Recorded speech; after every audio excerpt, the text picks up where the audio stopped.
We play and call it work. Matthew here from MiniWarGaming.com, and welcome to another showcase video. This one's a bit of a random one. Lots of Imperium troops. And the last one, I think the last one, unless you saw the Eldar one last, we did the Astra Militarum vehicles. So a lot of tanks and walkers, flyers, that kind of stuff. So here we have our Astra Militarum or Imperial Guard troops, all the infantry. But we also have some odds and ends. We've got some Inquisition right here. We've got some of our assassins, old and new. And then we've got Mech and our Imperial Knights. Lots of those. Points-wise, the Imperial Guard that you see here are about 7,000 points, bringing our total Imperial Guard army up to about 15,000 points. It all depends on the upgrades you take, of course. And we've got a wide variety of types of guys. As you know, we bought several different Imperial Guard armies. And so we've got tan guys, green guys, gray, Steel Legion, we got Stormtroopers, all sorts of odds and ends. Some of them look a lot better than others, and you tend to see those more in battle reports or narrative campaigns that feature the Astra Militarum, but we still have the other ones in case we need them. Snipers back there, Catachan, even some Ratlings. Those are fun models.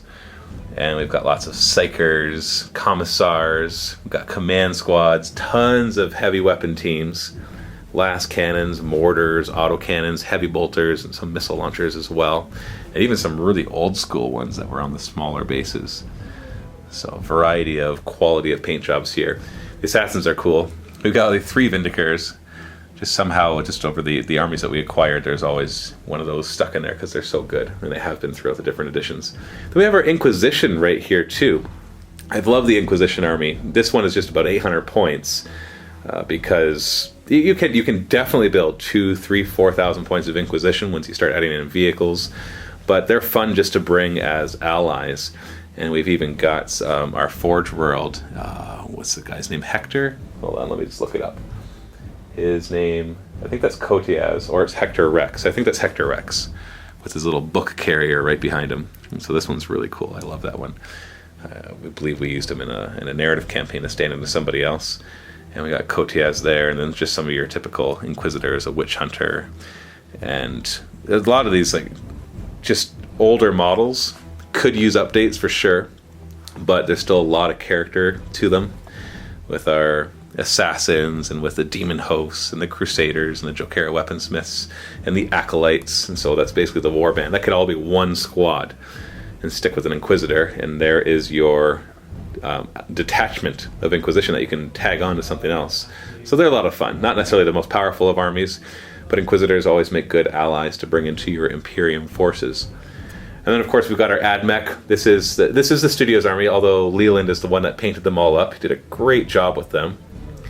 Just great color scheme with the new Mars paint, the technical paint from Games Workshop that just cracks up and makes it look like a kind of a Mars landscape. So we got the Iron Giants and the little mini Lehman Russes. All these, it's actually quite a good army. It's a glass hammer for sure. Runs up, smacks hard, and then has a hard time staying alive, except for things like the Maniples, of course, and the Doom Crawlers. They're more resilient, but everything else being toughness 3. Just tends to fall very quickly, especially because their armor saves aren't that great. But they hit hard, and they have a lot of tricks up their sleeve, and so they're able to do a lot of damage before they finally die. So a very fun army to play. And then we've got our Imperial Knights. Lots of them right here. You don't typically see these in battle reports just because they tend to be a little too powerful for your typical 1750 game. But they still are available to us for the odd battle report that we want to bring them into. We have our first collection before they came out with the ones with all the carapace weapons. And so these are I believe they're the Knights Errant. I can never remember their names. There's like 5 different names. Knights Errant, Crusader, Gallant. I know all the different names. It's just hard to remember which ones they are. Basically, these are the ones with the Melta Blast, and these are the ones with the battle cannon, the rapid fire battle cannon, so it fires twice. And then we've got the new ones. So the one that has close combat weapon and the new Gatling gun. And then we got the close combat guy with his fist and the Reaper chainsword, and then the one that's only shooting. And so the only shooting one is very powerful. The only close combat one can be really good too. He gets the extra attack, and they're all destroyer. And if he wants to, you can use his Thunder Strike Gauntlet to toss monstrous creatures or vehicles which isn't super powerful, but it's fun to do when you actually get to blow them up like that. So points-wise, let me just reference my sheet here. We've got about 1,200 points of Assassins when you add them all up, 800 points of Inquisition, 4,000-ish points of Mech, once again depending on upgrades, and 3,500 points of Knights, depending once again on the upgrades you choose, because we actually have all their Carapace weapons magnetized, so we can swap them out for other ones. Should probably toss magnets in the other ones just so that we can throw those on there as well, because they are allowed to take them in the new Imperial Knight Codex.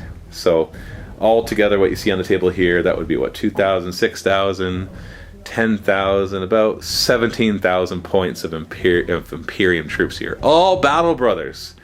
So you can bring them all and ally them all together, and they all work together quite nicely.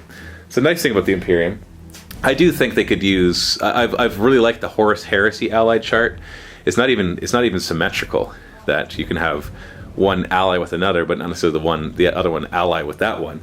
Just with the way it all works with their detachments, and I really like the flavor of that. That they, certain Space Marine legions get along better than others, and things like Imperial Guard, I really think that they should be able to be Battle Brothers with Chaos, so they can bring in Renegade Guard, and then the different Space Marine chapters would have different levels of allied status with the AdMech. They used to have that in 6th edition. I mean, they just kind of wrapped everything together in one big Imperium allied chart, which I thought didn't quite fit the fluff, but oh well, what are you going to do? In our narrative campaigns, we usually change how they work together just to represent how they are acting in that particular campaign.